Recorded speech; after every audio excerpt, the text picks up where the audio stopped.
What's up, guys? My name's Chaotic. Back at you guys one a day, coming at you guys with ketamine substance review. And we're gonna be reviewing ketamine and how it affects you.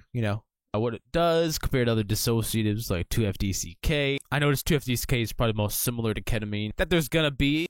Alright, and I hope you guys stay high, stay lifted, and let's get right into the video. So, yeah, ketamine is a potent tranquilizer. As you guys know, it's now kind of getting legal. It's getting prescribed a lot more often, which is nice. Really nice. And, it's really cool how ketamine is coming out with, a lot of research now. They've researched a lot more with this stuff. They found it, to be pretty potent on the antidepressant effect on your brain.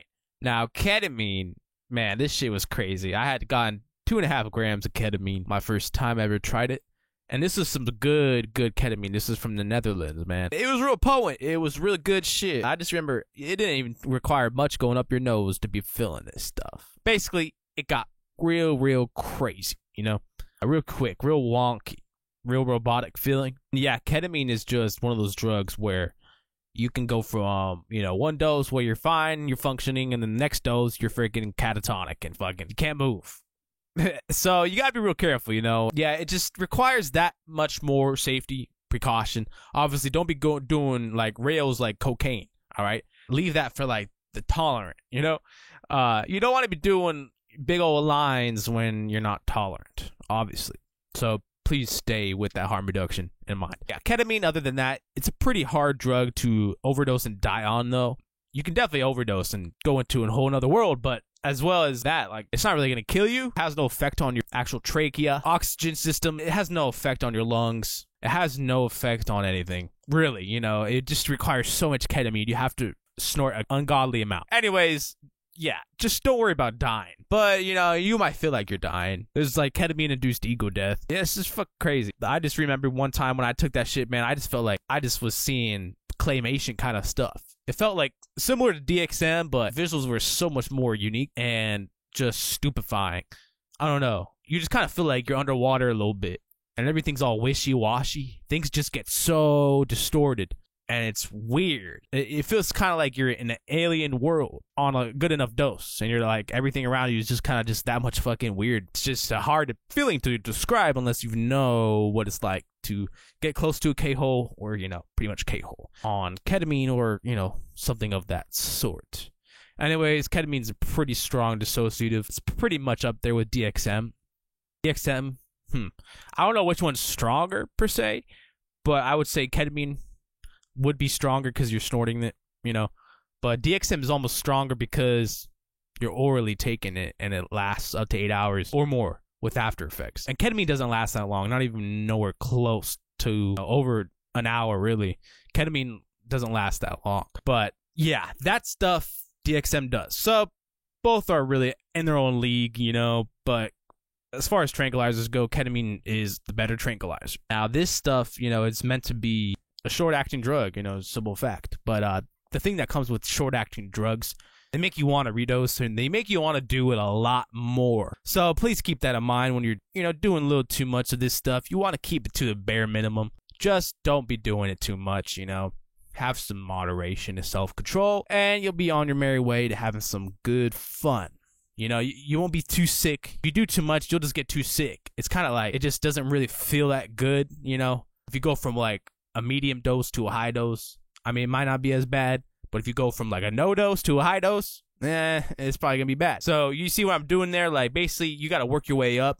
If you don't work your way up, it's not a good idea to go to a high dose. So please also follow the harm reduction. But anyways, other than that, ketamine, man, I would give this a 9 out of 10. It'd be a 10 out of 10 if it didn't last so short. That was the only gripe I had with this stuff. A 2-FDCK, since it feels so similar to ketamine, pretty much just ketamine but fluorinated ketamine. 2-FDCK feels pretty similar, and I like that stuff because I could take it orally. It's very active orally, and it lasts up to 8 hours. And I really wish that ketamine could have that effect. I wish they'd even last longer snorting it. Even 2-FDCK lasts longer snorting. That's the only problem with ketamine. It's almost like the introductory dissociative, other than DXM. DXM's like the traditional one, but ketamine would be like the second tier introductory dissociative drug into the real cyclohexylamines. It's just real interesting, you just have to try it You don't want to really do anything else. Don't do anything else unless you try ketamine. I mean, ketamine's like the best one to really know what you're going to get yourself into when you get into some of these,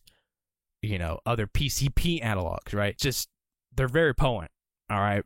They're not for the faint of heart, and they could turn your world upside down.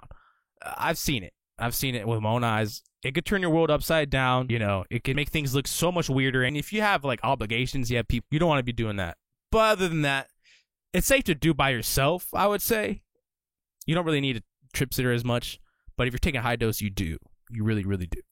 Because you more than likely might have some sort of ego death. And you might freak out. Whoever is in your house, depends on the person.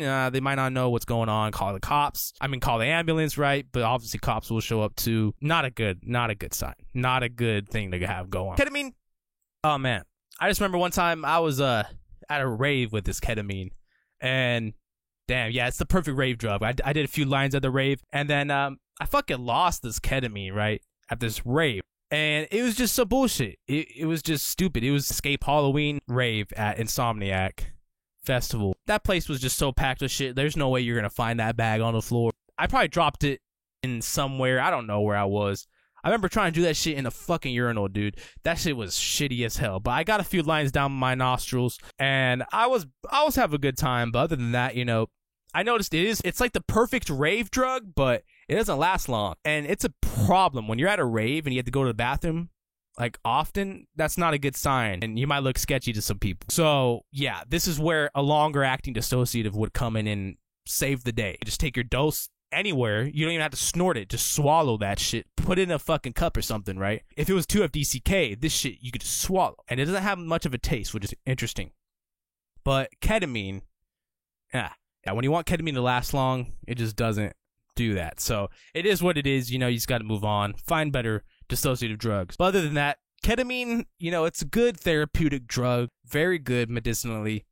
It really changed my life. It kind of shifted my brain. I could tell it reworked some neurons up in there. And, you know, it got me back into thinking more normal. I had tried this ketamine right after I had abused a bunch of fucking questionable Molly batches and other bullshit, other stupid fucking shit. I could tell that it restored my brain. But, you know, it is what it is. And then you do too much of this stuff, and then, yeah. Honestly, I had my own little vice with this stuff a bit. But after those 2.5 grams, it was done. And yeah, I was over with it. So ketamine, you know, it's up there with a good drug to do here and there. But, you know, don't be doing it too much. It's very, very bad on your bladder. Most dissociative drugs are bad on your bladder. So keep that in mind. You don't want to be doing this stuff too much. You don't really need to. You know, there's other stuff to be doing. And yeah, you know, stick with that stuff. Okay, stick with the weed. This you should keep to a bare minimum. Okay, you know, might as well make the experience better, you know. But if you can, get your hands on a longer acting dissociative, because you won't be as fiendish. You'll notice that when you have a longer acting dissociative, it's just not as fiendish. It just won't be. It just doesn't last, you know, too short for you to be like, ah, man, I want some more after 30 or 40 minutes or an hour, right? This stuff will last a lot longer. So please try to get your hands on something that lasts a little better if you want more of a potent therapeutic effect. You know, it's all about that. You know, I find with longer acting dissociative drugs, there's more of a therapeutic potential, and some people just need that. So yeah, it might even have more therapeutic potential. But other than that, ketamine, you know, it's for the short acting depression. It's very, very good at that. So I'm not trying to say that it's bad. Over all the dissociative drugs I've tried, yeah, ketamine, it's not the most important anymore, but it's still there. It's still nice. It's still strong. You know, it has a lot of accepted medical value now, and I'm really happy for that. At least one of the dissociative drugs made it to be that way, and hopefully others, you know, because there's a lot of other ones that they could be testing, you know, as you know. So anyways, ketamine's good. Ketamine's great. If you guys haven't tried it, maybe give it a chance here and there. It's not really addicting either, which is interesting. It's just kind of fiendish in the beginning because you realize it doesn't last that long. It's kind of like snorting cocaine. It's like the equivalent of cocaine, except opposite. It's like kind of like the anti-cocaine. But yeah, so just stick to regular doses, man. Don't be doing too much of this stuff. Please have, like, you know, something else to do other than ketamine all the time. Anyways, I hope you guys stay high, stay lifted. All right, peace out to the next video. Stay tuned for the next one.